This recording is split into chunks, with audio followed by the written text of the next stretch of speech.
As many of you probably know, relationships can be tough. They are fertile ground for the thing that we call emotional triggers. It's really important that we deal with our triggers, that we heal them. And so in this video today, you're going to learn what triggers are, where they originate, and how healing those emotional triggers are going to improve your life and really all of your relationships.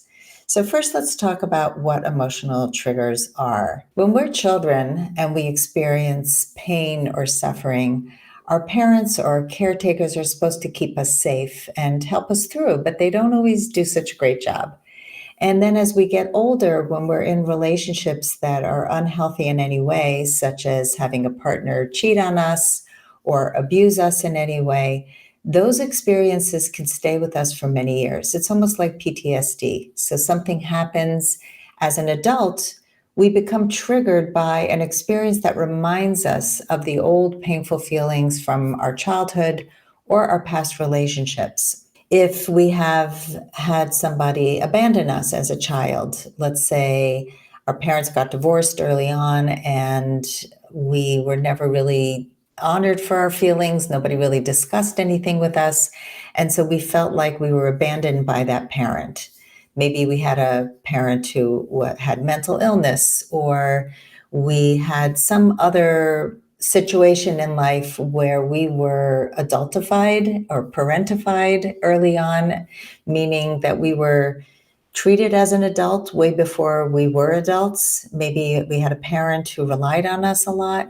And so we have these triggers that come up so that if we're dating somebody and they seem to be too dependent on us, we get triggered. We think, oh my God, they're going to suffocate us. They're going to want more than we can give them.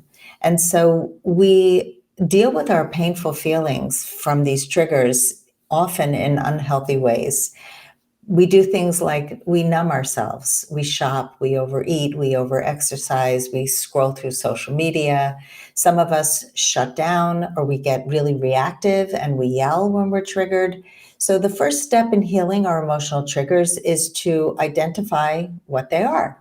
So I'm going to ask you now to pay attention to the following triggers and let me know which ones you can relate to. Feeling rejected, fear of abandonment, feeling helpless, feeling unvalued or ignored, when somebody is unavailable, receiving a disapproving look, feeling blamed or shamed, feeling judged or criticized, when somebody says they're too busy to make time for you, when somebody doesn't seem happy to see you, when someone comes on to you sexually in a needy or forceful way, feeling controlled in any way, or feeling smothered.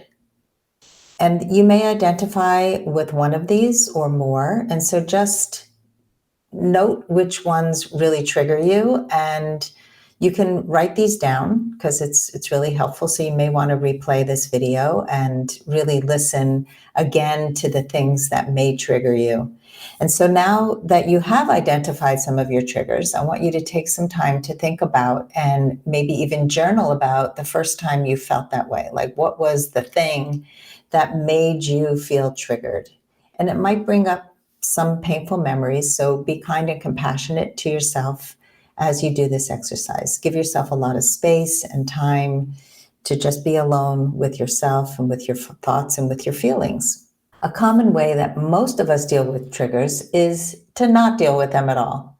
And the problem with that is when we try to avoid dealing with pain, it comes up again and again. So we really have to deal with them, but we do use avoidance techniques. So I'm going to suggest some of the avoidance techniques that people use, and think about which ones you might have used when you were triggered. You got angry. You felt needy. You became more like a people pleaser. You shut down and withdrew. You blamed somebody else for what you were going through. You turned to an addiction such as food or drugs, alcohol, sex, porn, shopping, work, gambling, anything that feels like you don't really have so much control over it when you're doing it. If you can relate to any of these avoidance techniques, think about how you feel when you participate in them. It might feel good in the moment, like that short-term impulse that you have to do something that makes you get out of pain. But in the long run, you probably feel empty, upset, and depleted. The pain lingers and won't go away unless you really do that deeper work of healing your triggers. And that's why it's so important to be honest with yourself and really discover where your triggers started and your responses to those triggers. This type of inner work will help you process and heal the triggers.